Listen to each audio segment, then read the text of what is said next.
Namaskar. Welcome to another episode of Editorial.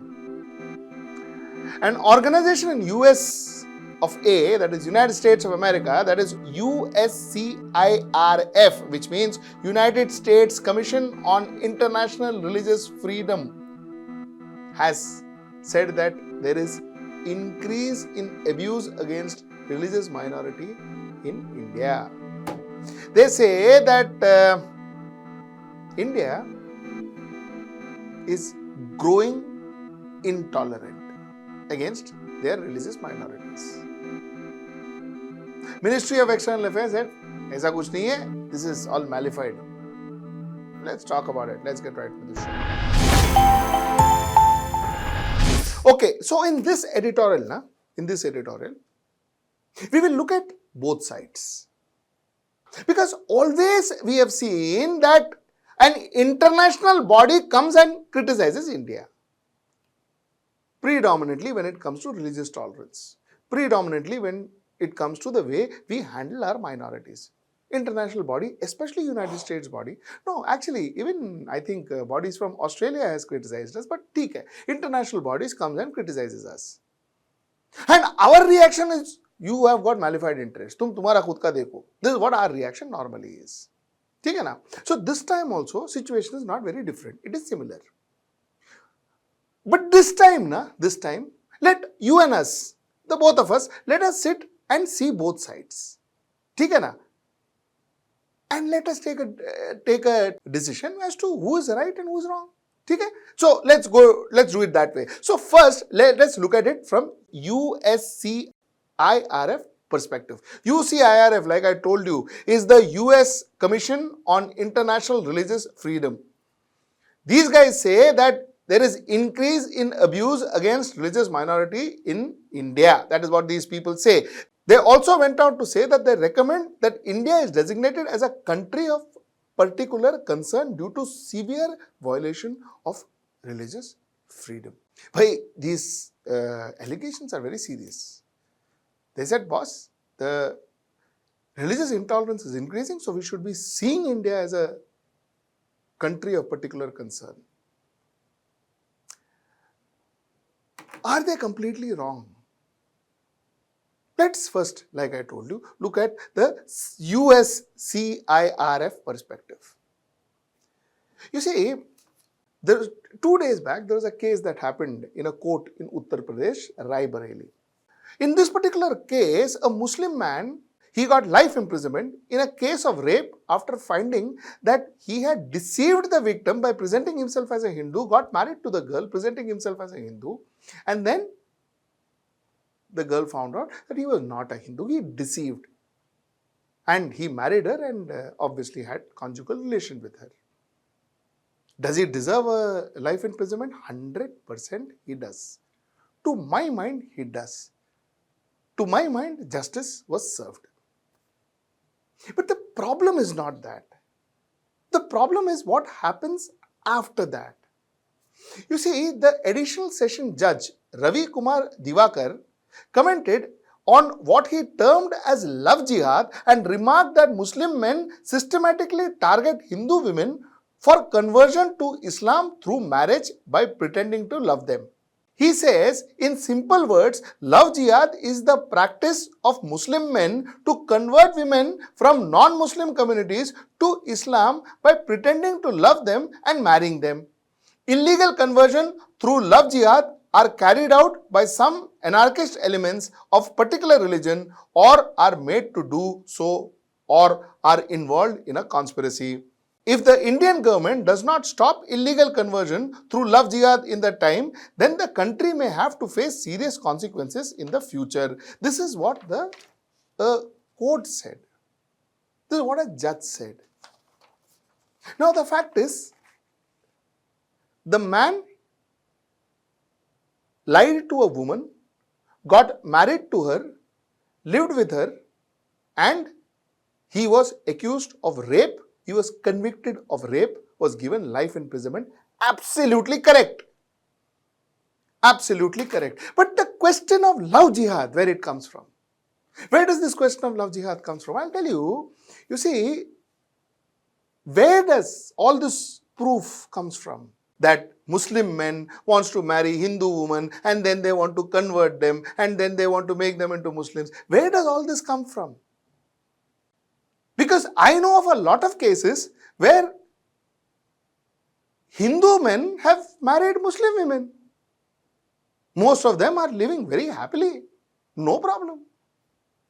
Where does this question of love jihad come from? So if Muslim man marries a Hindu woman, it becomes love jihad. If Hindu man marries a Muslim woman, does it become any jihad? Does it become Hindutva jihad? Will it be something of that sort? So how can law be different to one particular community and law be different to another particular community? I am asking you a question. I am not even talking about law. I am talking about point of view. And when it comes from a judge, you see, it is taken very seriously, isn't it?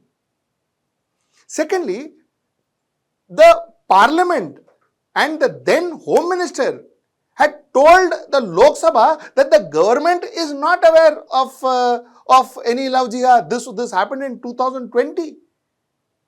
The parliament was told that we are not aware of any love jihad that is happening in our country. And there has been no corrective statements till 24 where they said no 20 में हम लोग बोला था गलत था अभी there is love jihad. ऐसा कुछ भी नहीं हुआ है. So where is this concept of love jihad coming in? And how is this judge saying that this is love jihad?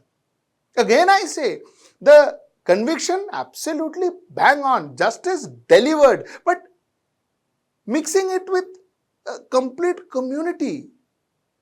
But let me also give due this thing to the judge, credit to the judge. The judge has said that, you see, due to some people, the entire community gets blamed.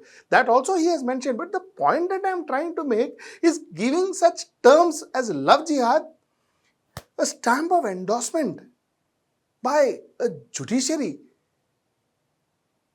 Doesn't that spread unrest? Doesn't that spread the concept of Islamophobia amongst people? Doesn't that make a common man believe that, ha baba, hey, love jihad hai. So any Muslim marrying a Hindu woman is love jihad. Is that fair? Is that even legal for that matter of fact? Is there any law in India that says Muslim men cannot marry Hindu women? Likewise, Hindu men cannot marry Muslim women? And like I asked, how can we have different point of views for different religion? Hindu marrying a Muslim? Okay. Muslim man marrying a Hindu woman? Love jihad. ऐसा कैसे हो सकता है? So that's my point. You know, very recently, the High Court of Karnataka and Justice Srishananda, the judge in the High Court of Karnataka, had called a Muslim-dominated locality near Bangalore, Pakistan. He called that Muslim locality Pakistan.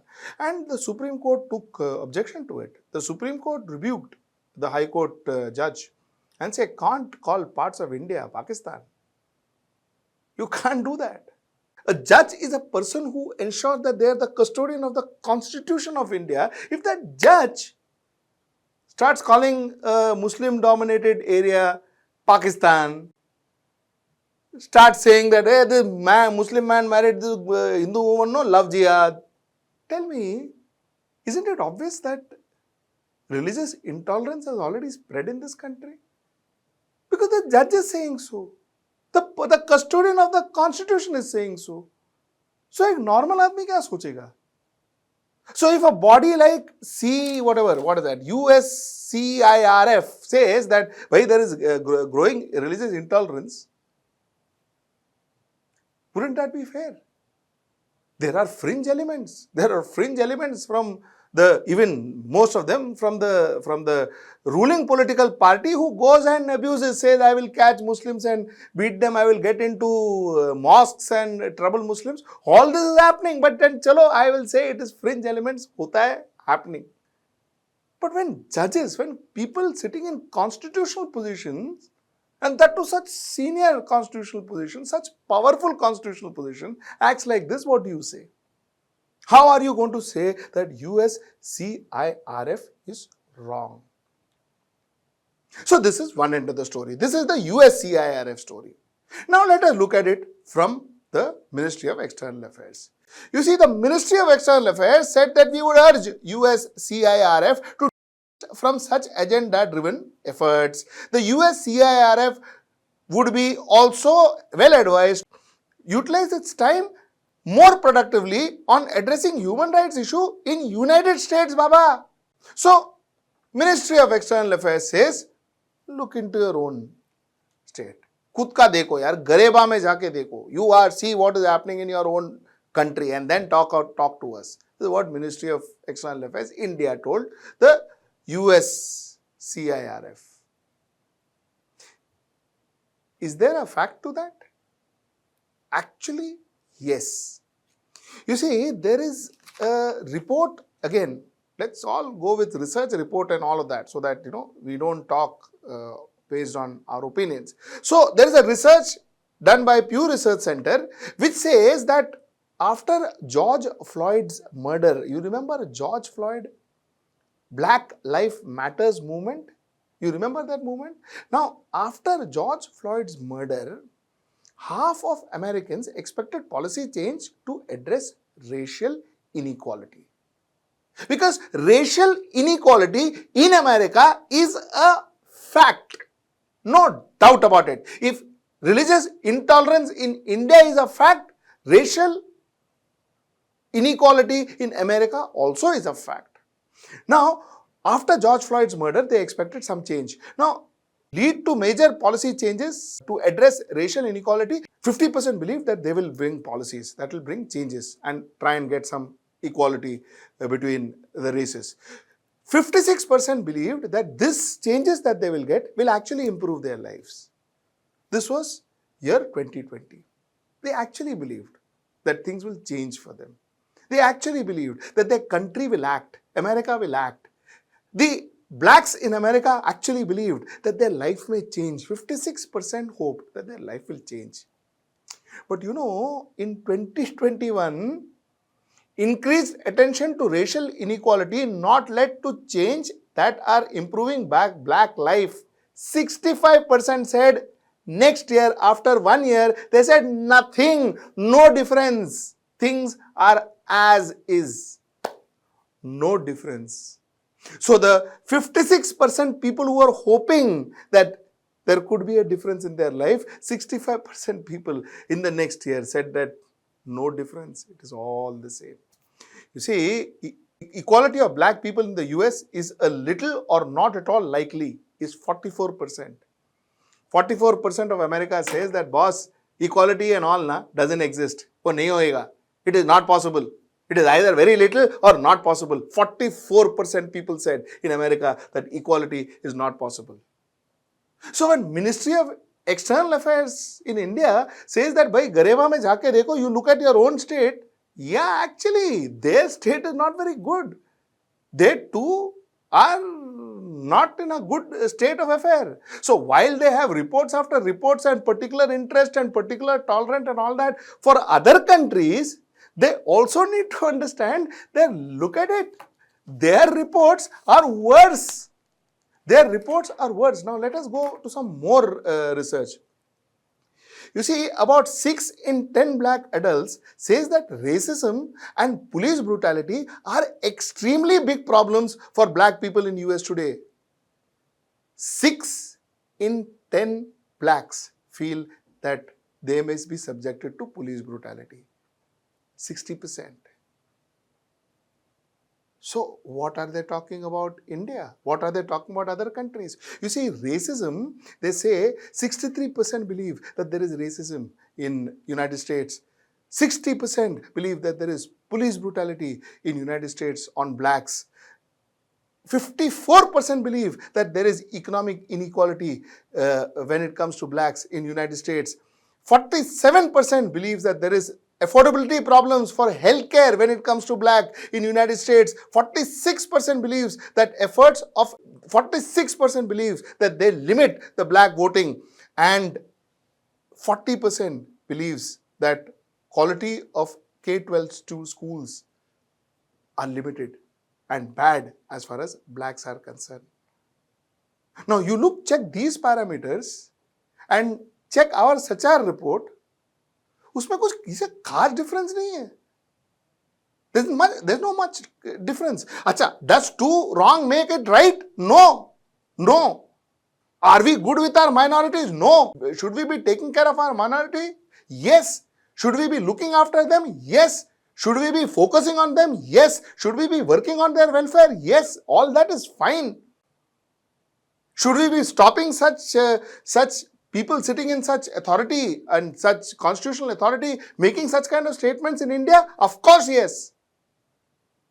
But the fact also remains that United States telling us is also not very correct, because they are sailing in the same boat. We call it communalism, they call it racism. Boat is the same. Percentage, same, almost. So what are they advising?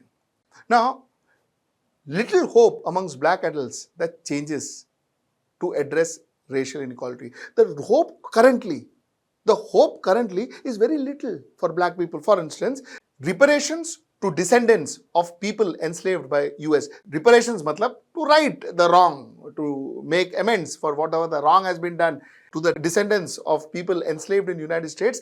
82% of the black feels that kuch reparation hone wala nahi hai. No right, no doing right to the wrong and all that. वो सब नहीं होने वाला है.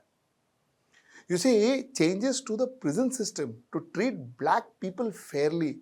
67% people, blacks, feel that kuch nahi hone wala hai. A black person will not be treated fairly in the prisons of United States. This is what 67 people say. Changes to treat black people fairly, 58%. Equality for black people in United States, 44% of the black feels that it will never happen. Equality will never happen in United States for the black. So with this particular research, now see what the Ministry of External Affairs says. Makes sense, na? That they too make sense. You see, before I end, let me take you through some last bit statistics.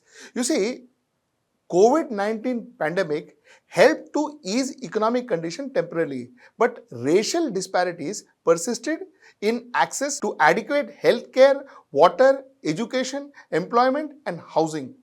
In August 2022, the United Nations Committee of the Elimination of Racial Discrimination, that is CERD, which is another organization, this belongs to the United Nations, concluded that US has failed to implement international anti-racism legal standards. We need to talk about this too. You are calling India a country of particular concern. What are you? You have failed the anti-racism legal standards. United Nations have said this. I'll give you another statistics. Lawmakers in US states introduced more than 150 bills targeting transgender people, particularly transgender children, threatening their rights and health. Indiana, South Dakota, and 8 other states enacted laws prohibiting transgender children. I want to read this again. Indiana, South Dakota, and 8 other states enacted law prohibiting trans children from participating in sports consistent with their gender identity. Transgender children were stopped from participating in sports. Today, transgender in our country, they have become police inspectors, they are becoming administrative officers, they are fighting elections. And here, these children are not allowed to participate in sports. So, who is the progressive one now? Women and girl rights. In June, Supreme Court in Dobbs versus Jackson Women Health Organization overturned the 50-year constitutional guarantee of abortion access. More than half of all US states are poised to ban abortion at the time of writing. 18 states has already criminalized and restricted abortion. So abortion is still not, a woman cannot decide whether she wants to be a mother or not. She does not have the right, is what United States say. Most of the states in the United States say. A woman cannot decide whether she wants to keep her child or not. Now, voting rights. Let's talk about voting rights. You see, several states passed laws that sought to limit who may vote and which votes are counted, opened the door to the partisan actors interfering with elections. This restriction on the right to vote disproportionately impact Black, Indigenous and Latinx individuals. So, what else is left? Your gender is questioned. Your race is questioned. There is a discrimination between men and women. If women's rights are questioned, your voting rights are questioned. Problem? Now, this country questioning others is absolutely ridiculous to my mind. But that being said, let me also say, you see, we therefore can't brush whatever happens in our country and hide it under the carpet and say, tum kyun poochta, which is what we normally say. Whenever somebody points a finger at us, our reaction is not to justify that this is wrong or this is right or this is why it happened. Our justify is saying that you have malified interest, Baba. You have got foreign hands, Baba. You have got selfish interest and all that. This is how we normally react. That is how we have normally been doing it, and this is, especially post 2014, this has been a standard dialogue that there is malified intention, there is international hand and all of that. That not only from outsiders, even when insiders say that it happens. But that being said, you can't ignore the fact that what the Ministry of External Affairs told America is correct. It is. There is a lot of fact in what the Ministry of External Affairs told America. Look at what's happening in your country first. Then you call others a country of particular concern. Till I see you next time. That's tomorrow at 10. Namaskar. 2019, the year that changed Maharashtra politics forever. आणि मला खरंच आज white वाटतंय की चुकीच्या माणसांसोबत आपण कारण नसताना गेलो होतो. मी देवेंद्र गंगाधरराव फडणवीस ईश्वर साक्ष शपथ घेतो की मी अजित अनंतराव पवार गांभीर्यपूर्वक दृढकथन करतो की मी उद्धव बाळासाहेब ठाकरे ईश्वर साक्ष शपथ घेतो की श्री एकनाथ शिंदे साहेब यांना भारतीय जनता पार्टी समर्थन देईल आणि श्री एकनाथ शिंदे हे मुख्यमंत्री होतील. मी एकनाथ संभाजी शिंदे ईश्वर साक्ष शपथ घेतो की मी अजित अनंतराव पवार गांभीर्यपूर्वक दृढकथन करतो की. Now, as Maharashtra gets set for the 2024 Assembly elections, we believe that we have the infrastructure, we have the know-how, we have the experience of covering Maharashtra. We want to cover the Maharashtra elections. Now, for us to cover the Maharashtra elections, we need some funds, we need some money. We need around 5 to 6 lakh of rupees. I would urge you to contribute to this venture. Give us that 6 lakhs so that our journalists can go to nook and corner of Maharashtra, find out exactly what the problem of Maharashtra is. log on to our website hwnews.in, click on the subscribe us button, select an amount you wish to contribute and support independent journalism. Stay ahead with our cutting-edge news app. Instantly access the latest shorts in just 1 minute and breaking news in just 50 words. Download now for a smarter, faster news experience.